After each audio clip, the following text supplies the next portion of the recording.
தக் லைஃப்.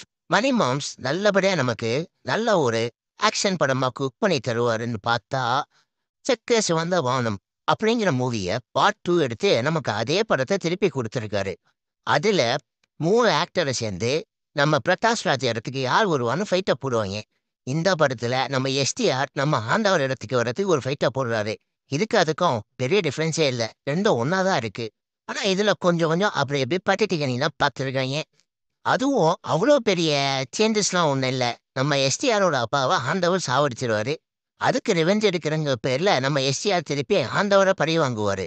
இதுதான் வழக்கம் போல எல்லா மூவிலும் நடக்கிறது தான் இதுலயும் நடந்திருக்கு. நம்ம துல்கர் சல்மான், ஜெயம் ரவிலாம் ஆன்போர்ட் ஆயிட்டு கலந்துக்கிட்டாய்ங்க. ஆனா எஸ்டிஆர் மட்டும் மாட்டிக்கிட்டாரு. துல்கர் சல்மான் ஆன்போர்ட் ஆயிட்டு வெளிய போயி லக்கி பாஸ்கர் மூவி பண்ணாரு. நம்ம ஜெயம் ரவி ஆன்போர்ட் ஆயிட்டு வெளிய போய் பிரதர்ன்னு ஒரு படம் பண்ணாரு. அந்த மூவி அதோகதி ஆயிருச்சு. ஆனா துல்கர் சல்மான் மட்டும் தப்பிச்சுட்டாரு. எப்படியோ எஸ்டிஆருக்கு குடுத்த ரோல நல்லபடியா பண்ணியிருக்காரு. நம்ம ஆண்டவரோட ஆக்டிங் சொல்லவே வேணாம். நல்லா பண்ணியிருந்தாரு. நம்ம பெரிய பாய் நல்லா சம்பவம் பண்ணி மியூசிக்லாம் வெறித்தனமா போட்டிருக்காரு. மத்தபடி பெருசா ஒண்ணும் சொல்ற மாரி இல்ல. சிசிவி பார்ட் 2 மாதிரி தான் இருக்கு. அங்கங்க கொஞ்சம் ஃபைட் நல்லா இருக்கு. ஆனா ட்ரெய்லர்ல எஸ்டிஆர் ஒண்ணு சொல்லுவாரு. இங்க நான் தான் இனிமே ரங்கராய சக்திவேல் நாயக்கர்ண்டு. சரி எப்படியோ நம்ம காலிவுட்ல எஸ்டிஆர் விட்டத புடிச்சிருவாருன்னு பார்த்தா, விடிவில விட்ட திரிஷாவையே இப்பதான் புடிச்சிட்டு இருக்காரு. என்ன பண்றது? கதை அந்த மாரி இருக்கு. ஒண்ணும் சொல்ற மாரி இல்ல.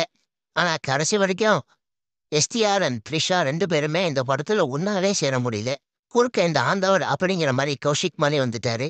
ஏதோ ஒரு ஆக்ஷன் த்ரில்லர் அப்படிங்கிற ஒரு ஜன்னர்ல தான் படம் ஓடிட்டு இருக்கு. அதிகமா ஹைப் வைக்கிற மூவி எல்லாமே கடைசியில கவுத்து தான் விட்டுறாங்க. அதே மாரி பெரிய பெரிய டைரக்டர்ஸும் வர வர மூவிஸ ஹைப் ஏத்தி ஏத்தி கடைசியில கவுத்து விட்டுறாங்க. ஆண்டவர் தான் பாவம். இந்தியன் 2லயும் சரி, தக் லைஃப்லயும் சரி மாட்டிக்கிட்டு முழிக்கிறாரு.